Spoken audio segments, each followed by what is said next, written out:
नमस्कार दोस्तों, मैं doctor Naveen Ram Daruka, urologist and andrologist Bhilai से बोल रहा हूँ। आज मैं आपके सामने मेंस हेल्थ के बारे में डिस्कस करना चाहूँगा। मेंस हेल्थ को बहुत ज़्यादा इग्नोर किया जाता है क्योंकि हमारी सारी प्रायोरिटी फीमेल्स हेल्थ के बारे में, एजेड के हेल्थ के बारे में, बच्चों के हेल्थ के बारे में फोकस होती है। लेकिन मेंस हेल्थ को हम लोग इसलिए इग्नोर करते हैं कि ऐसा कंसीडर किया जाता है कि पुरुष रोबस्ट होते हैं, स्ट्रांग होते हैं। लेकिन यह हमें बहुत ज़रूरी है जानना कि इंडियन सोसाइटी में, ज़्यादातर सोसाइटी में, इंडियन फैमिलीज़ में पुरुष ही जो होते हैं, मेल्स ही जो होते हैं, जो अर्निंग मेंबर होते हैं। तो हमें उनको भी अपने हेल्थ का ध्यान रखना बहुत ज़रूरी है क्योंकि वो बहुत, उनके ऊपर काफ़ी बर्डन होता है, बहुत सारी जिम्मेदारियाँ होती है, फैमिली को फाइनेंशियली सपोर्ट करना होता है। तो ऐसे कारणों से कभी कभी वो मेंटली काफ़ी ज़्यादा अनबैलेंस्ड हो जाते हैं। तो मेंस के लिए मेंटल हेल्थ का ध्यान रखना बहुत ज़रूरी है। वो कभी कभी डिप्रेशन में चले जाते हैं। बहुत से रीज़न हो सकते हैं, फाइनेंशियल प्रॉब्लम्स हो सकती है, साइकोलॉजिकल प्रॉब्लम्स, फैमिली प्रॉब्लम्स हो सकती है, बिजनेस की प्रॉब्लम्स हो सकती है। तो उनको अपने मेंटल हेल्थ का ध्यान रखना है। इसके लिए regular exercise, yoga, meditation, healthy food बहुत ज़रूरी होता है। उन्हें कॉन्स्टिपेशन की प्रॉब्लम अगर हो तो उसका ध्यान रखना बहुत ज़रूरी है। पुरुषों में एक बहुत इम्पॉर्टेंट टॉपिक है जो काफ़ी इम्पॉर्टेंट होता है, इज़ अबाउट प्रोस्टेट। मेल्स में प्रोस्टेट की समस्या बहुत ही कॉमन होती है क्योंकि ये एक ग्रंथि होती है जो सिर्फ पुरुषों में पाई जाती है।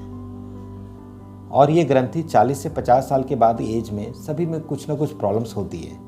लेकिन ज़्यादातर मेल्स कभी भी अपने यूरोलॉजिस्ट के पास टाइमली नहीं आते क्योंकि पहले उन चीज़ों को इग्नोर करते हैं।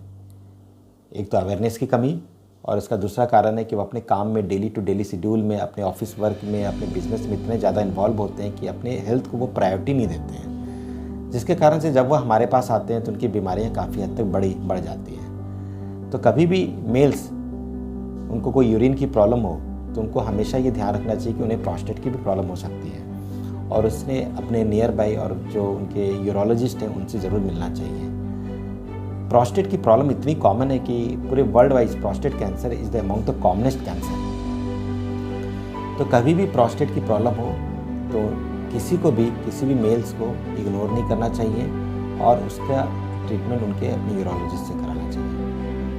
तो थर्ड इम्पॉर्टेंट प्रॉब्लम जो पुरुषों में होती है, इरेक्टाइल डिस्फंक्शन।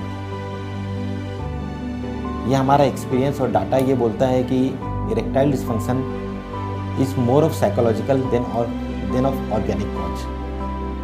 ये बहुत ही साइकोलॉजिकल प्रॉब्लम है जो पुरुषों में होती है। इसका कारण है कि तो एक तो एक्सपेक्टेशन ज़्यादा होना, दूसरा चीज़ परफॉर्मेंस एंजाइटी, और तीसरा बहुत सारा उनका वर्क प्रेशर जो होता है, जिसके कारण से वो कभी भी उस लेवल का परफॉर्मेंस नहीं दे सकते जिस लेवल का परफॉर्मेंस उनके पार्टनर एक्सपेक्ट करते हैं। तो इरेक्टाइल डिस्फंक्शन को भी अगर हमें करेक्ट करना है तो उसके लिए मेंटली मेल्स को बहुत स्ट्रॉन्ग होना चाहिए।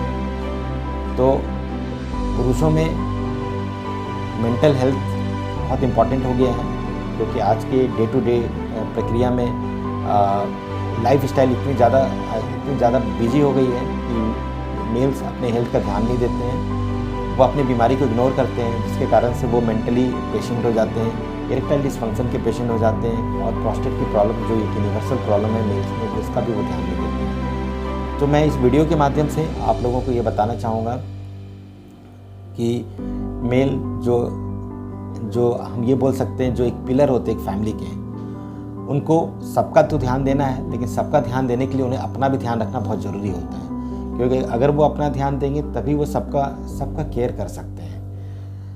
तो उन्हें भी अपने डॉक्टर से और अपने यूरोलॉजिस्ट से प्रोस्टेट के लिए और अपने मेंटल हेल्थ का ध्यान देना बहुत ज़रूरी है ताकि वो अपनी फैमिली को अच्छी तरह से सपोर्ट कर सकें। तो नवंबर का महीना पूरे विश्व में मेंस हेल्थ अवेयरनेस मंथ के जैसे सेलिब्रेट किया जाता है।